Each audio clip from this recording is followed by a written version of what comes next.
ജീവിതത്തിൽ ഒരുപാട് സ്വപ്നങ്ങൾ കണ്ട് അതിലേക്ക് എത്തിച്ചേരണം എന്ന് ആഗ്രഹിക്കുന്ന ഒരുപാട് മനുഷ്യരുണ്ട്. അവരോട് എനിക്ക് പറയാനുള്ളത്, if you chase your dreams Don tell excuse.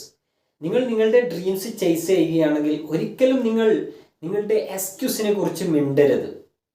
ഒരു ഉദാഹരണം പറയുകയാണെങ്കിൽ, ഒരു വീഡിയോ എടുത്ത് മീഡിയ പ്ലാറ്റ്ഫോമിലേക്ക് അപ്ലോഡ് ചെയ്യണമെന്ന് ആഗ്രഹിക്കുന്ന ഒരുത്തൻ ഒരിക്കലും അവൻ്റെ എക്സ്ക്യൂസുകൾ അഥവാ അവൻ്റെ പരാജയങ്ങൾ അഥവാ അവനിക്കില്ലാത്ത അവൻ്റെ സിറ്റുവേഷനുകളൊക്കെ പറഞ്ഞ് ഡിലേ ചെയ്യരുത്. ഒരു മൊബൈലില്ല, നല്ല ക്യാമറ സെറ്റിങ്സ് ഇല്ല, നല്ല സപ്പോർട്ട് ചെയ്യുന്ന ഫാമിലി ഇല്ല, ഫ്രണ്ട്സ് ഇല്ല, അതിനുള്ള ഒരു സിറ്റുവേഷൻ അല്ല എന്നൊന്നും പറഞ്ഞു നിൽക്കരുത്. നിങ്ങൾ ചെയ്യാൻ ആഗ്രഹിക്കുന്ന ആ ഡ്രീംസിലേക്ക് ഇന്ന് തുടങ്ങണം. നിന്റെ കയ്യിലുള്ള ഇന്നത്തെ ലെവൽ വെച്ചിട്ട്, നിന്റെ കയ്യിൽ എന്താണോ ഉള്ളത് അത് വെച്ചിട്ട് തുടങ്ങാൻ നിന്നെക്കൊണ്ട് കഴിയണം. അല്ലാത്ത കാലത്തോളം നിനക്കൊന്നും ചെയ്യാൻ പറ്റില്ല. ഇന്ന് പലരും ചെയ്യാത്തതും അത് തന്നെയാണ്. ഒന്നും ചെയ്യാതിരിക്കുന്നതിനേക്കാൾ നല്ലതാണ് എന്തെങ്കിലുമൊക്കെ ചെയ്യുന്നത്.